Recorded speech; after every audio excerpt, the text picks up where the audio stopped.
Hello students, myself પ્રજ્ઞા madam. થોડીક આજે વાત કરીએ કે ભાઈ ગુજરાતી મીડિયમના સ્ટુડન્ટ્સ જે મારા વિડીયોઝ ફ્રીક્વન્ટલી જોઈ રહ્યા હતા એ સ્ટુડન્ટ્સને એવું લાગી રહ્યું હતું કે બહુ દિવસથી વિડીયો નથી આવ્યો બીકોઝ કે અત્યારે નીટના જે સ્ટુડન્ટ્સ છે આપણી પાસે તો એ નીટના સ્ટુડન્ટ્સને જેડબલઈ નીટ જે જેડબલઈ વાળા છે નીટ વાળા છે એમને અપકમિંગ એક્ઝામ આવી રહી છે તો એમને ધ્યાનમાં રાખી અને થોડા ડિટેલ ટોપિકના કન્સેપ્ચ્યુઅલ વિડીયોઝ હું બનાવી રહી હતી. તો હવે આપણે ગુજરાતી મીડિયમ ઓફિશિયલ સ્ટાર્ટ કરવા જઈ રહ્યા છીએ. નીટ એમાં હું તમને જણાવી દઉં ખાસ એક વાત કે અત્યાર સુધી ગોધરા લેવલે નીટમાં હાઈએસ્ટ રિઝલ્ટ કે પર્ટિક્યુલર જે વિદ્યાર્થી ગોધરામાં જ ભણ્યો હોય ને ગોધરામાં જ ક્લાસ કર્યા હોય અને જેનું નીટનું રિઝલ્ટ બેસ્ટ આવ્યું હોય એવું બેસ્ટ રિઝલ્ટ 519 માર્ક છે જે ગોધરા લેવલે છે. તો ગોધરા લેવલે આ 519 માર્ક રાઘવ જામનાણીના છે અને આ રાઘવ જામનાણી એનું કેમેસ્ટ્રીનું જે કન્સેપ્ટ છે એટલા બધા સરસ ક્લિયર કરાવ્યા હતા કે બહુ જ સરસ રિઝલ્ટ લઈને આવ્યો છે. એના 152 આઉટ ઓફ 180 એટલે 152 માર્ક છે કેમેસ્ટ્રીમાં. તો મારો પણ એવો જ ગોલ છે કે 152 થી 180 માંથી કેમેસ્ટ્રીમાં 180 જ માર્ક આવે. તો 180 આઉટ ઓફ 180 માર્ક્સ કેમેસ્ટ્રીમાં કેવી રીતે લાવી શકાય? તો આ લોકડાઉનનો જે ટાઈમ મળ્યો ને એમાં બહુ જ સરસ આપણે કેમેસ્ટ્રીના જે ડિટેલ કન્સેપ્ટ છે એના વિડીયોઝ બનાવી રહ્યા છીએ. એટલે હવેના જે વિદ્યાર્થીઓ છે એમને આ વિડીયોથી શું લાભ થશે એ જરા તમને પહેલાં કહી દઉં કે વિડીયોઝથી શું ફાયદો થશે. તો કે એક ફાયદો તો એ છે વિડીયોઝનો કે તમે ગમે ત્યારે જોઈ શકશો. હવે આજે તમે જે ટોપિક ભણ્યા છો બરાબર છે તો એ ટોપિક તમે ભૂલી ગયા થોડા દિવસ પછી અને 11thના બધા જ ટોપિક 12thમાં ફરીથી આવે છે એટલે આખું 11th જે છે એને જો હું અત્યારે નાના દરેક ટોપિકને બહુ જ ઊંડાણ સુધી કવર કરીને હું વિડીયોઝ બનાવવા જઈ રહી છું. તો એનો બેનિફિટ આ જ છે કે 12th સ્ટાન્ડર્ડ જે છે આપણું એ ભણ્યા પછી 11th જનરલી ભૂલી જવાતું હોય છે. તો આ 11th ના ભૂલી જવાય અને એનું સતત રિવિઝન થતું રહે. તો એક વિડીયો હું 5-5, 6-6 વાર જોઈ નાખું તો મારા કન્સેપ્ટ કેટલા બધા સરસ થઈ જાય. તો નીટ અને જી આપણે ગોધરામાં ટ્રેન્ડ છે કે ઘણા બધા બાળકો નીટ અને જી ભણવા બહાર મોટા ઇન્સ્ટિટ્યૂટમાં જતા રહે છે. તો ખરેખર એવા ઇન્સ્ટિટ્યૂટમાં જવાવાળા સ્ટુડન્ટ પણ જો એ બરોડા કે અમદાવાદ કે મોદી કે ગમે તે જગ્યાએ અધર ઇન્સ્ટિટ્યૂટમાં ગયા છે બરાબર છે તો એ અધર ઇન્સ્ટિટ્યૂટમાં જવાવાળા સ્ટુડન્ટ્સ જે છે એ આ વિડીયો જોવે તો કમ્પેરિઝન પણ કરી શકે કે અમને અમારા ઇન્સ્ટિટ્યૂટમાં ભણાવ્યું છે એનાથી બેટર ગોધરામાં છે કે નહીં.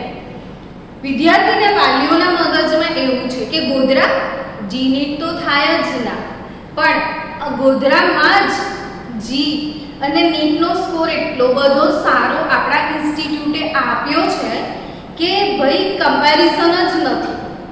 તો આવા દરેક વિદ્યાર્થી મિત્રો કે જે બહાર જઈને પણ નીટ જી સારું છે એવું વિચારી રહ્યા છે એ લોકો પણ આ વિડીયો જોશે તો એમને શ્યોરલી ખબર પડશે કે ગોધરાના ટીચર્સ પણ કેટલું બધું ડિટેલમાં કરાવે છે. તો જેડબલઈ નીટ કશું એક્સ્ટ્રા ઓર્ડિનરી બહુ હેવી એવી ડરવાની જરૂરવાળી વસ્તુ નથી.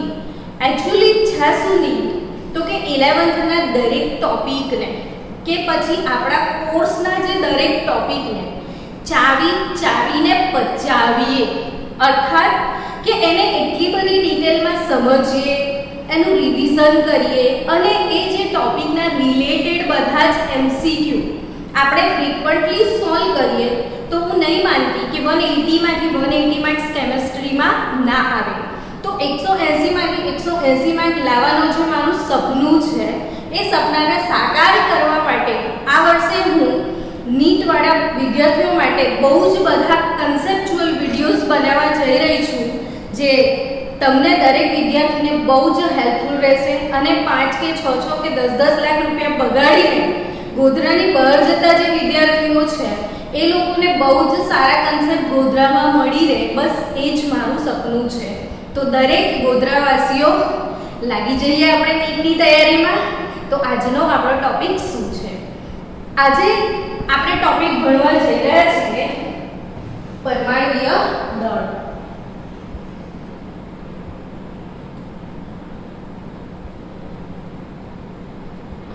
શું નામ છે ટોપિકનું? પરમાણ્વીય દળ. એટલે એનો અર્થ શું? તો કે પરમાણ્વીય દળ એટલે સિમ્પલ શબ્દ થાય પરમાણુનું દળ.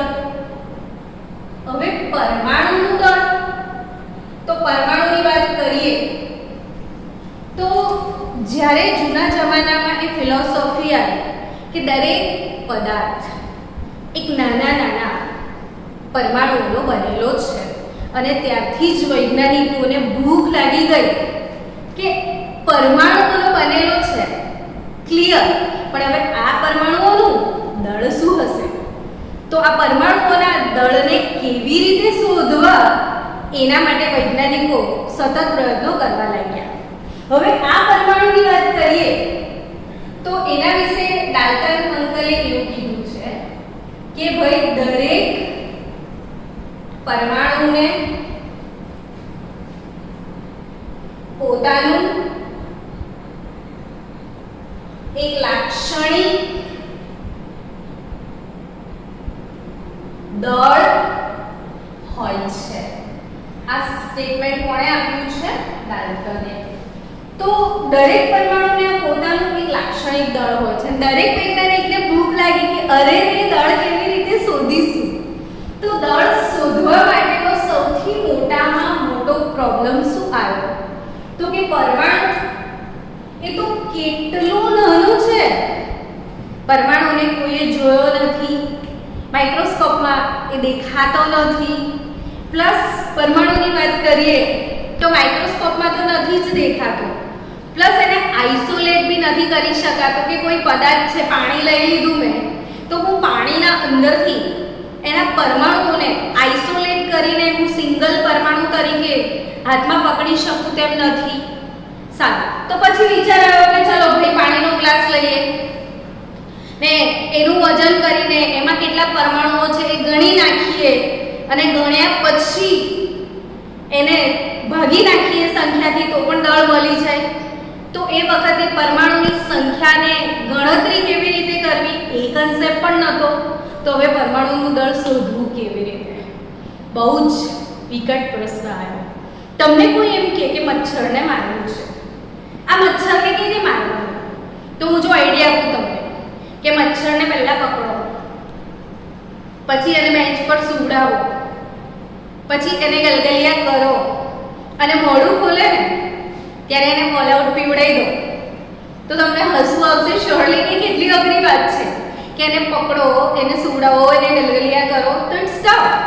સેમ વે પરમાણુનું દળ શોધવાનું કાર્ય બહુ જ અઘરું હતું. કેવી રીતે દળ શોધીશું, કેવી રીતે દળ શોધીશું એક વિકટ સમસ્યા હતી.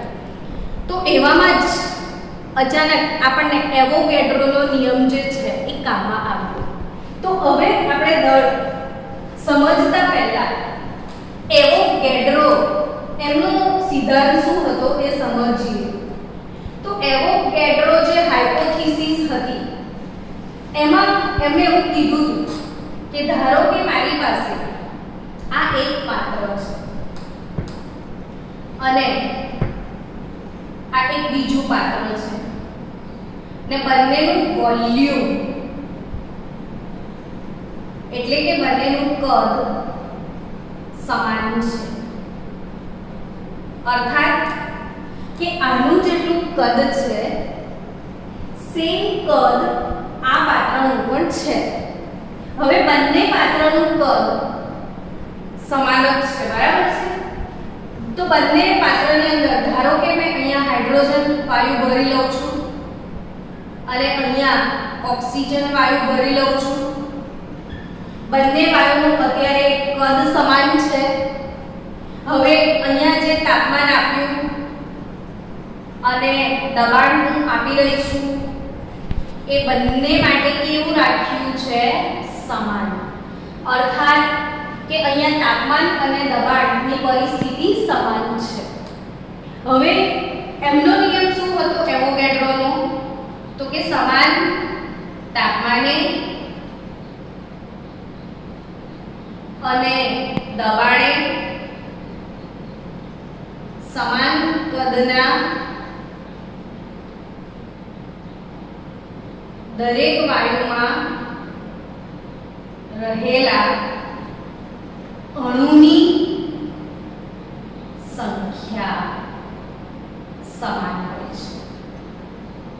એટલે પ્રશ્ન થયો કે પ્રશ્નને મદદ મળી ગઈ કે ચલો સમાન તાપમાને તાપમાન સમાન બનેલું, દબાણ સમાન બનેલું, બંનેના કદ સમાન, અહીંયા હાઇડ્રોજન વાયુ છે, અહીંયા ઓક્સિજન વાયુ છે, તો આમાં જેટલા અણુ હશે એટલા જ અણુ આમાં હશે. હવે આ અણુ દ્વિપરમાણુ અણુ કહેવાય. કેમ કે આમાં બે પરમાણુ છે, તો આ પણ દ્વિપરમાણુ અણુ છે. તો અણુની સંખ્યા સમાન, તો તેમાં રહેલા પરમાણુની સંખ્યા પણ કેવી હશે? સમાન જ હશે ને. તો અહીંયા આના પરથી એક સરસ આઈડિયા આવ્યો કે ભાઈ અહીંયા બંને ગેસમાં પરમાણુઓની સંખ્યા કેવી છે? સમાન છે.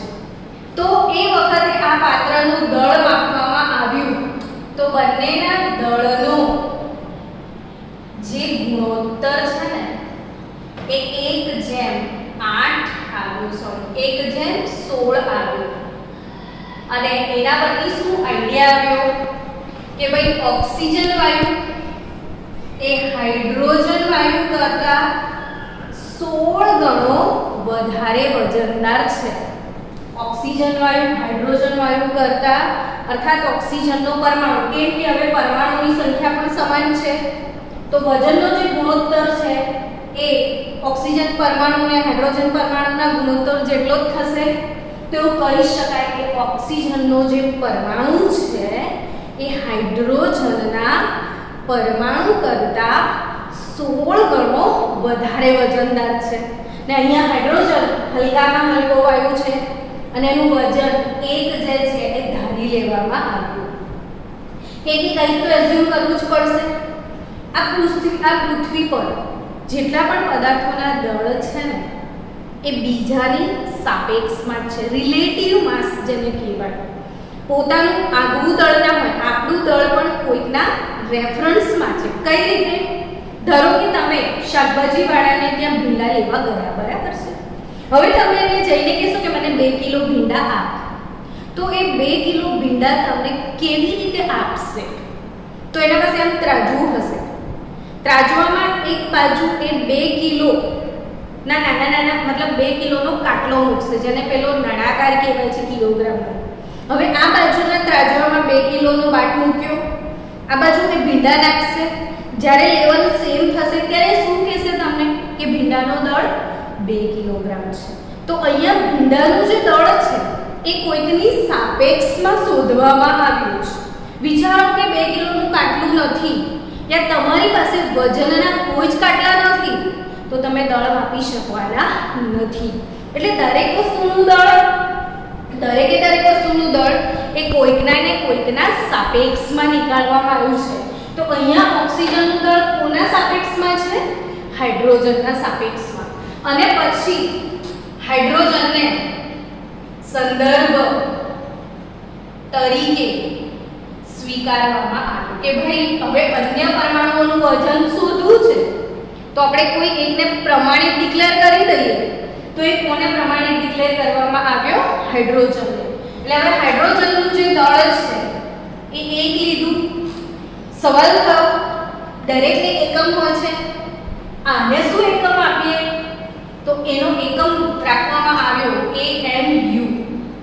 AMU નું ફૂલ ફોર્મ લઈએ ને આપણે તો એટોમિક માસ યુનિટ. શું AMU નું ફૂલ ફોર્મ થશે? એટોમિક માસ યુનિટ. હવે આ એકમ પસંદ કરવામાં આવ્યો. પછી હાઇડ્રોજનને સંદર્ભ તરીકે લઈ ને આપણી પાસે એ સમયમાં જેટલા પણ તત્વો હતા એમનું દળ શોધવામાં આવ્યું. તો મોટા ભાગના તત્વોના દળ ફ્રેક્શનમાં આવતા હતા, પૂર્ણાંકમાં આવતા હતા. એટલે પછી વિચાર આવ્યો કે રેફરન્સ બદલવો જોઈએ.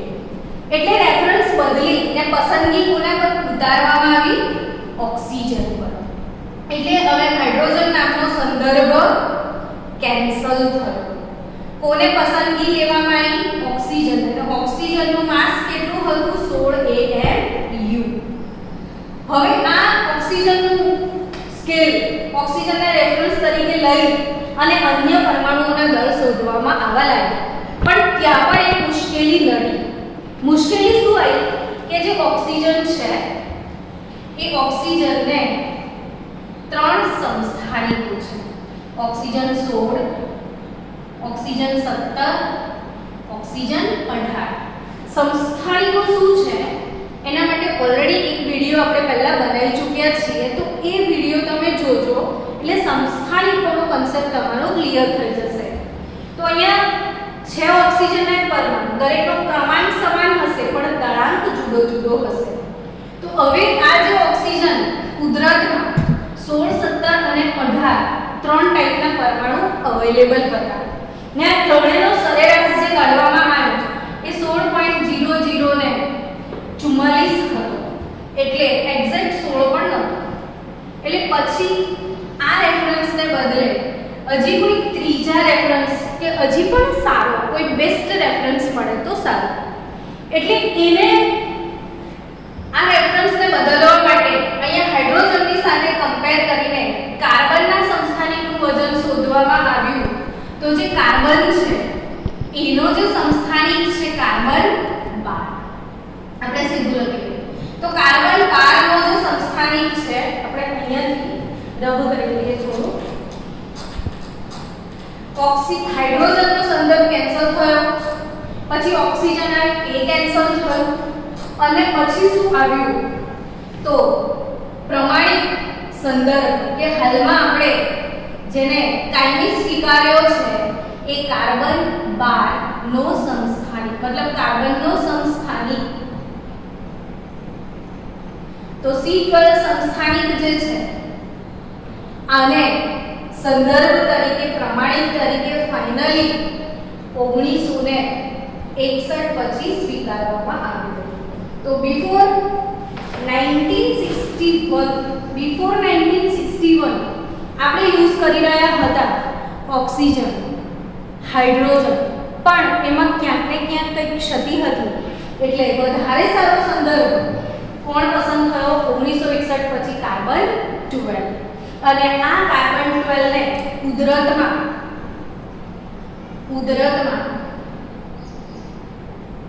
એ સૌથી વધુ પ્રાપ્ય છે. દરેક સજીવોની અંદર છે, સૌથી વધુ પ્રાપ્ત છે, સ્થાયી છે. એને પણ સમસ્થાનિકો છે પણ સૌથી વધારે પ્રમાણ કાર્બન 12 નું છે. બાકીના સમસ્થાનિકોનું પ્રમાણ અવગણી શકાય એટલું છે. એટલે સૌથી સારામાં સારું વૈજ્ઞાનિકોને જેવો ગમતો હતો એવો સરસ મજાનો સમસ્થાનિક C12 નીકળ્યો અને આપણે એને દરેક પરમાણુઓનો દળ શોધવા માટે સંદર્ભ તરીકે સ્વીકારી લીધો.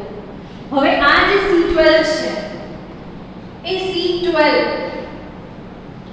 એનું માસ 12 AMU ગણવામાં આવ્યું. પણ જ્યારથી કાર્બન સ્કેલ શરૂ થયો ત્યારથી આ યુનિટને ચેન્જ કરી એના માટે હવે નવો યુનિટ કાર્બન સ્કેલ પર યુનિફાઈડ માસ એટલે just U abbreviated as just U. તો હવે 12U એવું લખીએ છીએ આપણે, નોટ AMU. તો આફ્ટર 1961 કાર્બન સ્કેલ શરૂ થયો ને ત્યારથી આપણે આના માસને યુનિફાઈડ માસ એવું કન્સિડર કર્યું છે. તો એક્ચ્યુઅલી હવે કોઈ પણ પરમાણુનું દળ એટલે શું? તો પરમાણુનું દળ એટલે કોઈ પણ પરમાણુનું દળ એટલે AC12 ના પરમાણુથી કેટલા ગણો વધુ વજનદાર છે એ દર્શાવે છે. કોઈ પણ પરમાણુનું દળ એટલે શું? તો પરમાણુનું દળ એટલે શું? તો બસ આવી જ રીતે સેમ આ બાજુ C12 લેવાનું, આ બાજુ જે તત્વ જે છે જે પરમાણુ જેનું દળ તમારે શોધવાનું છે તેને લેવાનો હોય છે. પછી બંનેનું દળ ગુણોત્તર શોધવામાં આવે છે અને આ દળ ગુણોત્તરના આધારે નક્કી થાય છે કે એનો પરમાણુય દળ કેટલો છે. એ મતલબ કે હવે કોઈ પણ પરમાણુનો દળ કોના સંદર્ભમાં શોધ્યો તો આપણે C12 ના સંદર્ભમાં, એટલે આના કરતા આ કેટલા ગણો વધુ વજનદાર છે એ એનું દળ બતાવશે. હવે આ જે કાર્બનનો સ્કેલ આવ્યો એ કાર્બન સ્કેલ પછી AMU શું હતું એ આપણે સમજીએ. તો એક AMU એટોમિક માસ યુનિટ એટલે શું? તો એક એટોમિક માસ યુનિટ એટલે કાર્બન 12 ના એક પરમાણુનું દળ. કાર્બન 12 ના એક પરમાણુનું દળ ભાગ્યા 12. તો C12 જે છે એના ખાલી એક જ પરમાણુનું દળ. કેટલા પરમાણુનું દળ? ફક્ત એક જ પરમાણુનું દળ. એટલે તમને ક્વેશ્ચન એમ થાય પડે એક જ પરમાણુનું દળ કેટલું હશે? તો આપણે શોધી કાઢીએ કે ભાઈ C12 ના એક પરમાણુનું દળ કેટલું છે એ આપણે શોધી નાખીએ. તો C12 ના એક જ પરમાણુના દળની આપણે વાત કરીએ. તો અહીંયા આ 12 લખ્યું છે એ નથી, તો કે ના એ એક પરમાણુ નથી. આ જે 12 છે એ 12 ગ્રામ જેને કહેવાય યા 12 AMU કહેવાય. તો એ 12 AMU આપણે આને AMU કહીએ ધારો કે, તો એ કેટલાનું છે 12 AMU? તો કે એક મોલ માટે છે. હવે ધોરણ 9 માં મોલ કન્સેપ્ટ તમારે આવે છે. તમને એટલીસ્ટ એક મોલની અંદર કેટલા કણો છે એ આઈડિયા છે જ.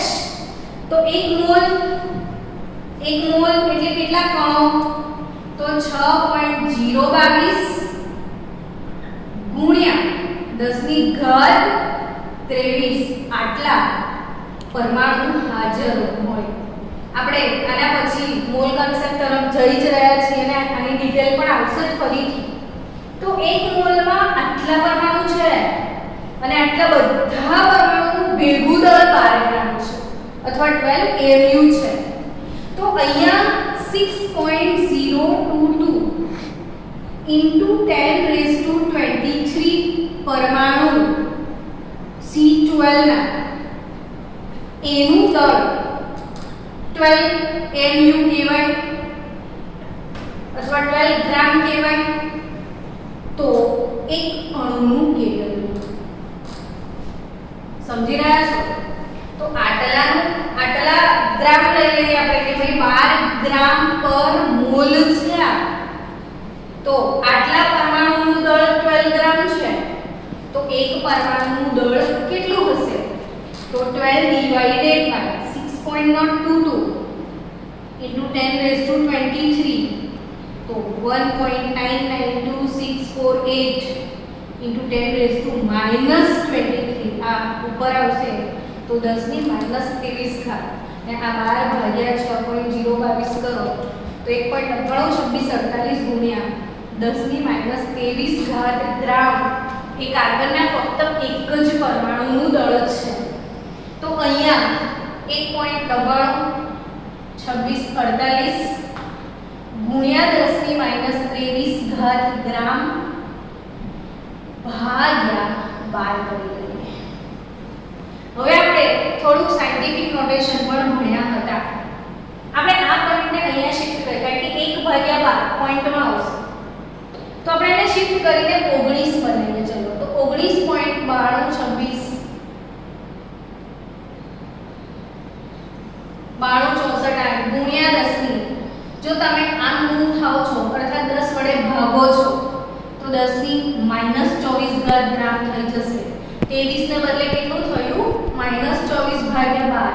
હવે આ 19 પોઈન્ટ સમથિંગ ભાગ્યા 12 કરશો તો 1.66056 ગુણ્યા 10 ની -24 ઘાત ગ્રામ એટલે 1 AMU. તો 1 AMU એટલે કેટલા ગ્રામ સમજવાયું? તો અહીંયા 12 ગ્રામ લઈએ તો આપણે 12 ગ્રામ દળ એટલે 1 મોલ પરમાણુનું છે. તો અહીંયા આટલા પરમાણુનું દળ જો 12 ગ્રામ હોય તો કાર્બનના ખાલી એક જ પરમાણુનું દળ કેટલું હશે એ સમજીએ. તો આટલું દળ આવ્યું તો આ 1 AMU ની કિંમત 1.66056 ગુણ્યા 10 ની -24 ગ્રામ છે. લખી લેજો ફટફટ.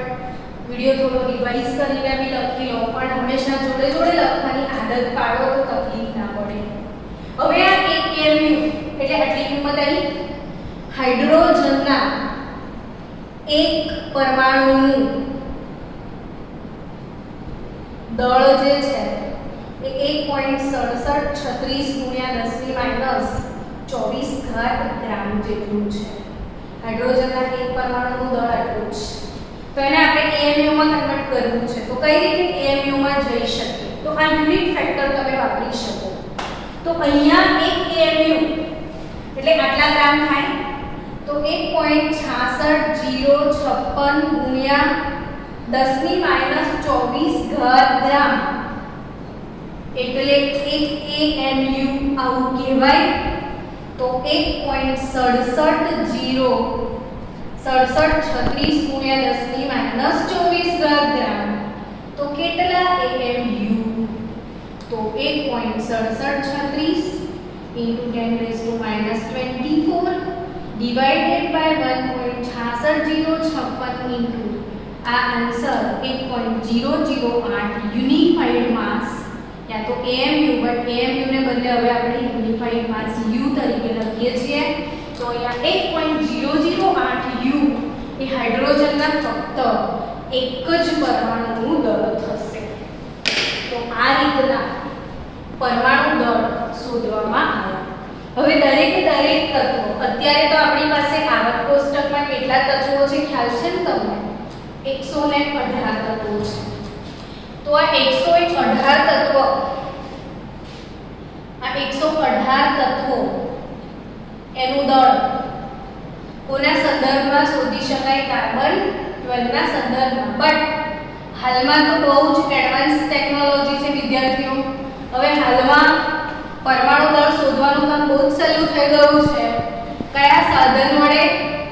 તો દ્રવ્યમાન સ્પેક્ટ્રોમીટર નામના સાધન વડે પરમાણુનું દળ શોધવાનું કામ બહુ જ સહેલું છે. દ્રવ્યમાન સ્પેક્ટ્રોમીટર વડે પરમાણુનું દળ શોધી શકાય છે.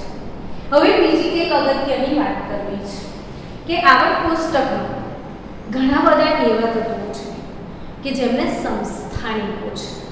તો આ જેમને સમસ્થાનિકો છે એમનું દળ કઈ રીતે શોધી શકાય? તો સમસ્થાનિકોની વાત કરીએ તો સમસ્થાનિકો, હવે આ ટોપિક જે છે અને ઘણા બધા પ્રશ્નો JEE નીટમાં પૂછાય છે. નીટમાં એક વખત એ પ્રશ્ન પૂછાયો કે કાર્બન 12 ના બદલે જો કાર્બન 6 લેવામાં આવે તો દરેક તત્વના દળમાં શું ફરક પડ્યો હશે? તો 4 ઓપ્શન આપ્યા હતા. કોઈ ફેરફાર ના થાય. ઓપ્શન બી દળ અડધું થઈ જાય. ઓપ્શન સી દળ બમણું થાય ને ઓપ્શન ડી દરેકના દળ માં 6 નો વધારો થાય. તો આ ટાઈપનો પ્રશ્ન પૂછાય છે.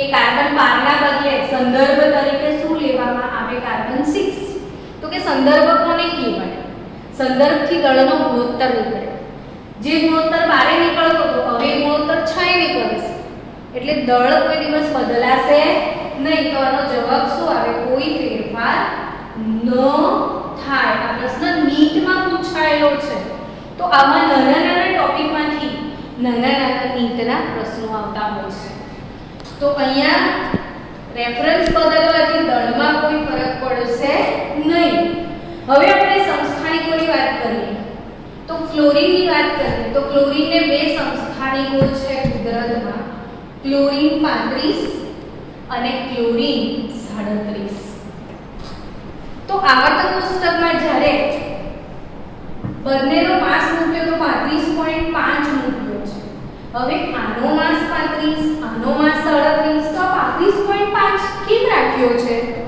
તો અહીંયા સમજવાનું છે કે જેમને સમસ્થાનિકો હોય એમનો જે પરમાણુય દળ છે એ ખરેખર સરેરાશ પરમાણુ દળ હોય છે આ નીટ માટેના ટોપિકો છે બધા જ બહુ જ ડિટેલમાં સમજજો કે આ સમસ્થાનિકોનું હવે કુદરતમાં જે ક્લોરીન વાયુ આપણે મળે તો એ ક્લોરીન વાયુનું સેમ્પલ લેવાનું પછી એમાં ચેક કરવાનું કે 35 અને 37 જે સમસ્થાનિકો છે એનું પ્રમાણ કેટલું છે તો આનું પ્રમાણ જે છે એ 3:1 ના પ્રમાણમાં છે એટલે હવે આનું સરેરાશ ભાર શોધવામાં આવ્યો તો આનો જે સરેરાશ ભાર છે એ કઈ રીતે મળે તો કે 35 વાળો જે પરમાણુ છે એનું એબન્ડન્સ 3 ટાઈમ છે 37 વાળાનું એબન્ડન્સ 1 ટાઈમ છે અને અપોનમાં ટોટલ 3 + 1 4 તો આ બંનેનો જે આન્સર છે એ આવે છે 35.5 યુનિફાઈડ માસ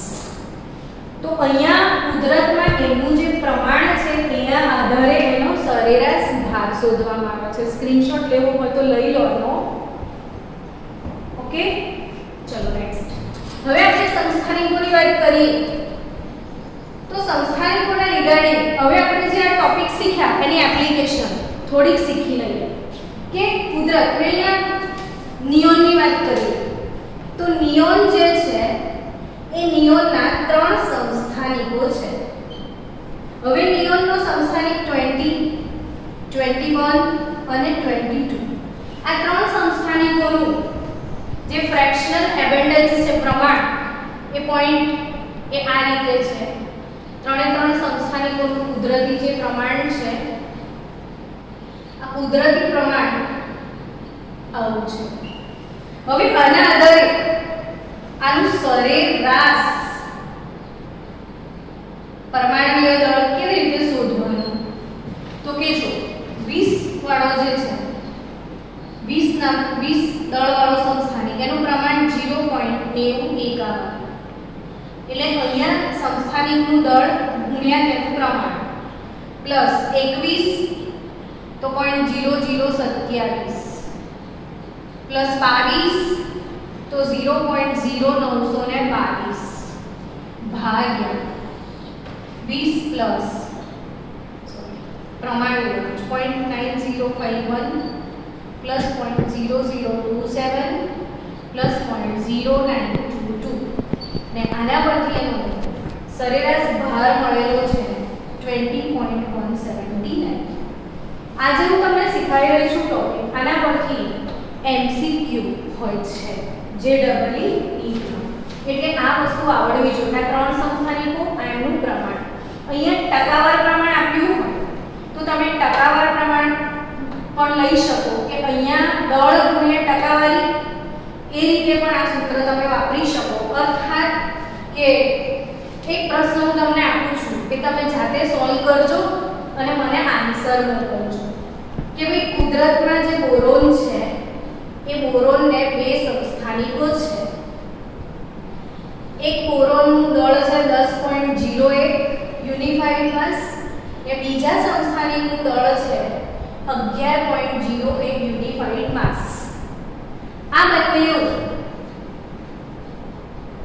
એવરેજ માસ એટલે સરેરાશ દળ એ 10.81 છે 10.81 છે તો તેમનું